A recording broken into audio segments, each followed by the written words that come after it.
Hey guys, thanks for tuning in to another video on ForgottenWeapons.com. I'm Ian McCollum, and I'm here today at Rock Island taking a look at a model of 1899 Remington Lee. This is the small-bore, smokeless powder version of the Remington Lee rifle, which started all the way back in 1879. This is the rifle that was the basis for the British Lee Enfield. Same Lee, same basic action. Now, what makes this one stand out, this is the last version of the Remington Lee as produced by Remington, and as I said a moment ago, it was a small-bore smokeless powder rifle. So the vast majority of these that were actually produced were made in 30-40 Krag, or as it was called at the time, 30 US, or 30 US Army. It was also offered in several other calibers that were popular elsewhere at the time. So it was offered in 7mm Mauser, it was offered in 7.65mm Mauser, it was after a couple years it was offered in 303 British, it was offered in 6mm Lee Navy, since that was being adopted, or had been adopted a few years prior by the U.S. Navy. Well, why not? We'll offer this in that caliber as well. But virtually the only guns that were ever actually ordered or made were 30-40.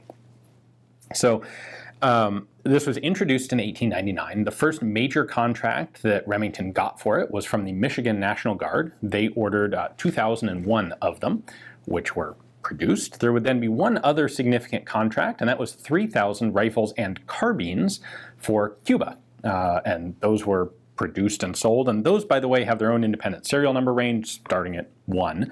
We'll take a look at the serial number on here when we take a look at the whole gun up close in a moment. But basically what we have is an adaptation of the existing black powder model of 1885 Remington, which was chambered for 45-70 and 43 Spanish. Well, like, the hot new thing is smokeless powder. So how do we adapt our existing inventory and our existing designs to that new higher pressure technology? So let me show you how they did. So how do you adapt a black powder rifle to smokeless powder ammunition? Well, a good way to start is double the number of locking lugs.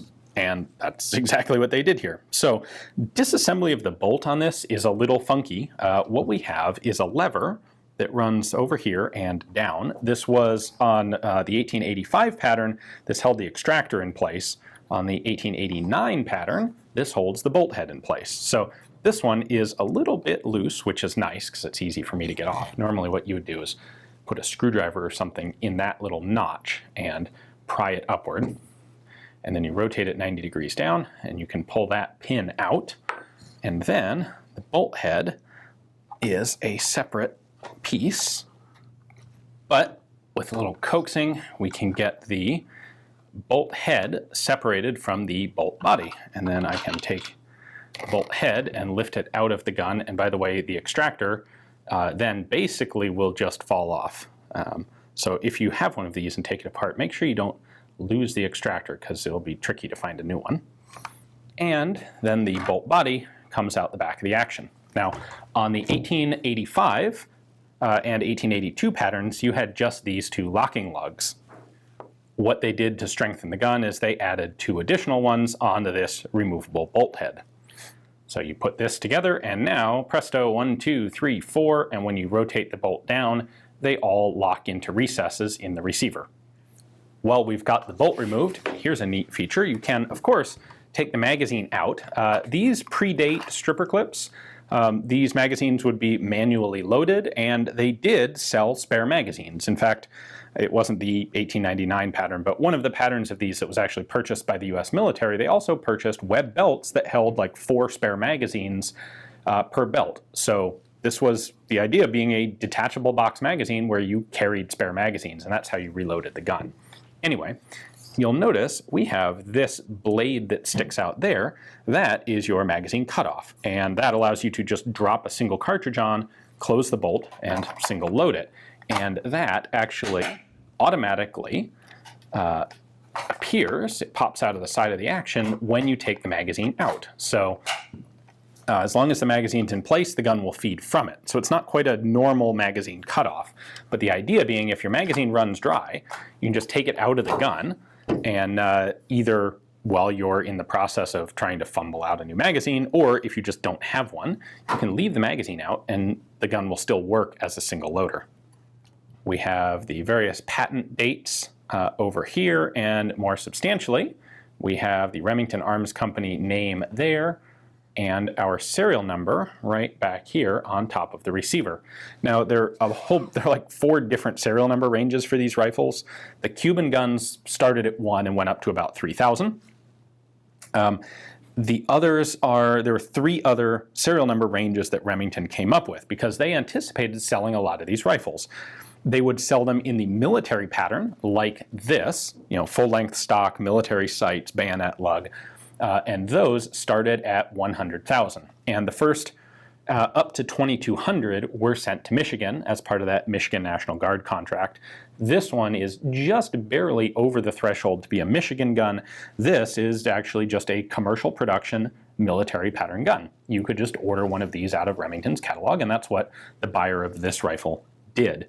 Now, they also plan to sell them in sporter configuration with different style of sights, much shorter wood stock, shorter fore end, no bayonet lug, more the hunting pattern. And those, they have a specific serial number block that started at 75,000. They ended up making about 1,500 of them, but those will all be numbered 75,000. And then they also planned to make carbine patterns. And as it turned out, virtually nobody actually purchased a carbine version of the 1899. The Cuban government did, but those are all numbered as part of the Cuban sequence. The factory carbines were to start at 150,000. So you see Remington was planning on having space to make 50,000 of these military rifles. They ended up making a few hundred, really, in addition to Michigan's guns, and virtually no commercial carbines. But if you do find a carbine version of this, if it's legitimate, the serial number will be just a hair over 150,000. It would be like 150,012. By the way, that Cuban contract was made specifically for the Cuban Rural Guard, which is the closest thing Cuba had to a standing army until they actually established a standing army in 1909. Some of those Cuban guns will have a Cuban crest on the front of the receiver, but not all of them. Here's our military pattern sight. We have just a V-notch in the back with a much smaller, more precise V-notch on the elevator. You can lift that up to shoot at long range. Caliber marking is there on the barrel. That is 30 caliber United States Army, aka 3040 or 3040 Krag. Very small numbers of some other calibers were made, and that's where you would see it marked on them. As a military pattern rifle, this of course has a bayonet lug and cleaning rod under the barrel, front sling swivel there, and kind of an interesting and slightly unusual style of front sight for a military rifle, but that's what Remington went with on these. There is no safety, no manual safety on the 1899. You've got a nice big cocking piece here, and the idea is if you want to have it with a round chambered and safed, what you would do is just carry it on the half cock notch there. That locks the trigger and also locks the bolt. The U.S. Navy would end up buying 50 of these rifles for testing in 1901, but their interest didn't go any farther. They never followed that up with any larger purchase. Unfortunately for Remington, this just wasn't a very successful design, and it had a number of failings. For one thing, the 4 locking lugs made it relatively expensive and complicated to manufacture. It's one thing to make sure that 2 locking lugs both have exactly the same fit against a receiver. Well, it's a lot harder when you add a second set. Now you have 4 locking lugs that all have to be fit precisely the same way, because if one of them is too tight, then that's going to take all the stress of firing and it won't last very long. So you have an expensive gun to make. It also had a number of weak points in it. This idea of the sort of the flat spring lever disassembly with the separate bolt head, that's not really a great idea. The stocks were a bit on the weak side because they don't have a recoil bolt, so recoil would tend to be more likely to crack the stocks on these. The extractors were easily lost and damaged. The bolt stops were apparently a bit weak and prone to breaking themselves. And only really just a couple thousand of these would be manufactured in total. So there was the 2,000 guns for Michigan, the 3,000 for Cuba, and then beyond that we're looking at 1,500 or 2,000 total made for commercial sale. The rifles were of course first listed in Remington's catalog in 1899. they were taken out of the catalog after 1905. So it was only like 5 or 6 years that Remington was even offering these for sale.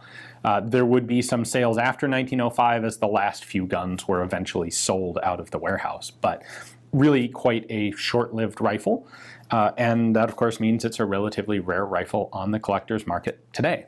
Now, the good news is this particular one is one of the commercial sale military pattern rifles, and because it didn't go overseas to Cuba primarily, it's actually in really nice condition. A lot of the guns that did go to Cuba, the ones that eventually came back, are really pretty rough because they went through some hard times over there. Anyway, hopefully you guys enjoyed the video. This is a rifle that would do better, the basic design would do better in British service than in American. Thanks for watching.